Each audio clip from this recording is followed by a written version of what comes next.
What's up, what's up? Chris Bulakenyo po uli. Tamang kwentuhan tayo uli habang pauwi. Ganun lang. Biyahe serye tayo. So ano pa ba pag-uusapan natin? Siyempre tungkol sa sasakyan.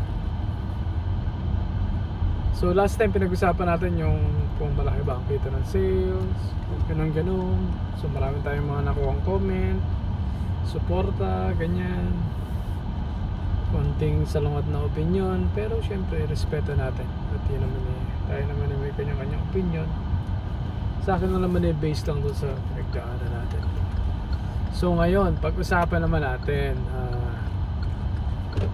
paano ba kumuha ng sakyan dito sa Canada, yung mga kailangan nyo i-prepare ng mga requirements.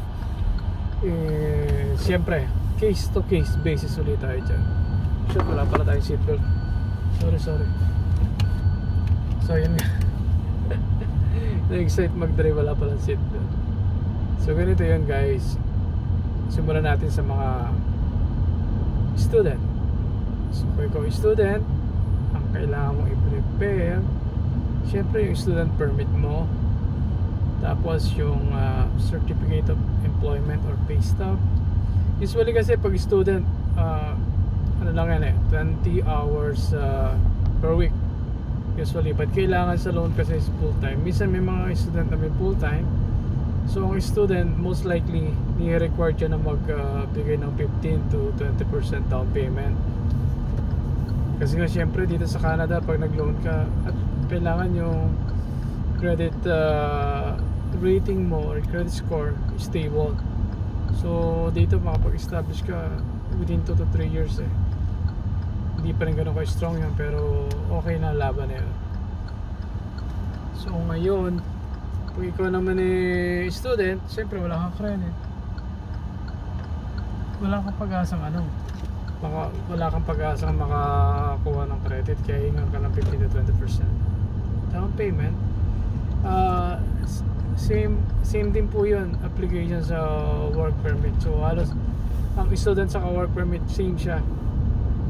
So depende yun sa length nung status. Halimbawa like for example, nagbibigay ka ng 15 to 20% down dun sa car na gusto mo, So ang mangyayari dyan, bibigyan ka ng bank, kung bibigyan ka ng chance, kung 2 years yung expiration ng permit mo, ang approval mo dyan is double, 4 years finance or lease, alin sa dalawa kung pwede kayo approve.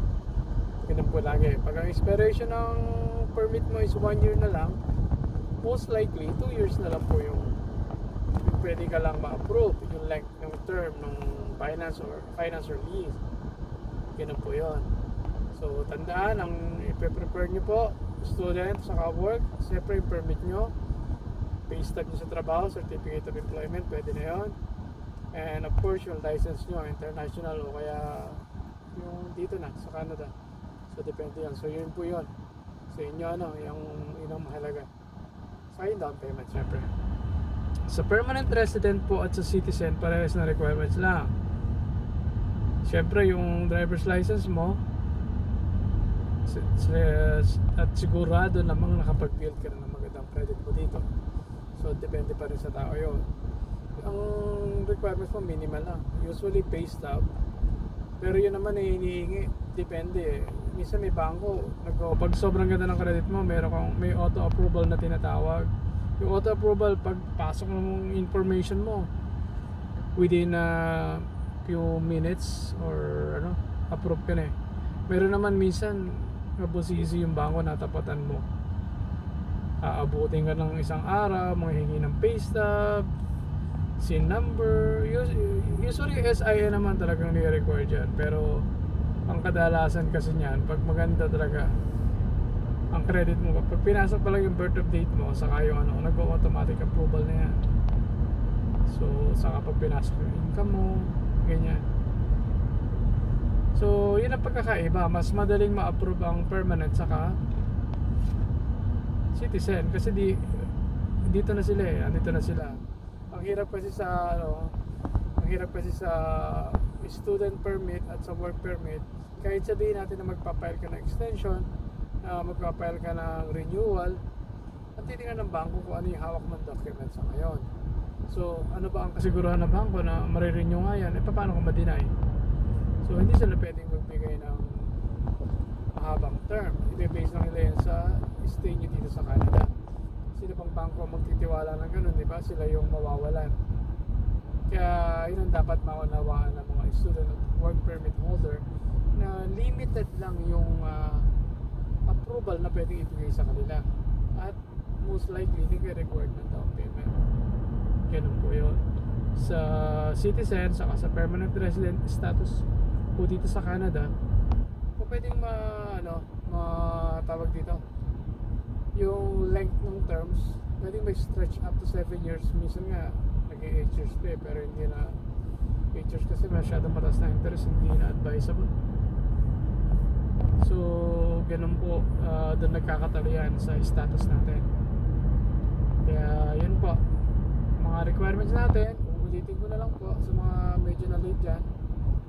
Ang requirements po ng student at work permit holder, syempre yung permit nila, certificate of employment o kaya pay stub, 15 to 20% down payment based on the MSRP ng sasakyan na kukunin nila sa yung driver's license nila.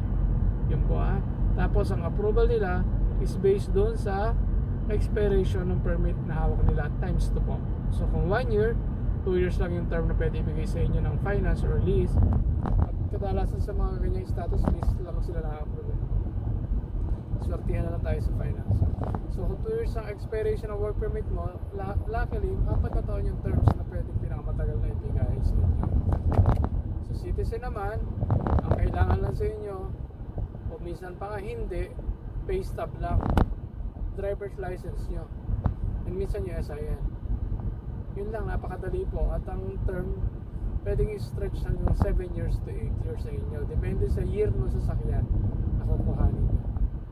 So ganun po, mas madali at convenient ang approval ng permanent resident or Canadian citizen, kasi po nakapag-build na sila ng credit dito sa Canada. Yung structure ng credit nila medyo okay na po, unlike dun sa mga newcomer, work permit holder, and student permit. Yun lang po, sana nakatulong si Chris Bulakenyo sa inyong ng konting informasyon.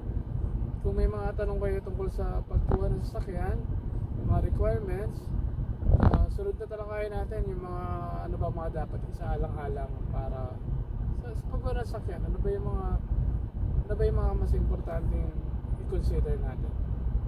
So ganun po, maraming salamat sa biyahe serya pagsama nyo din sa aking biyahe.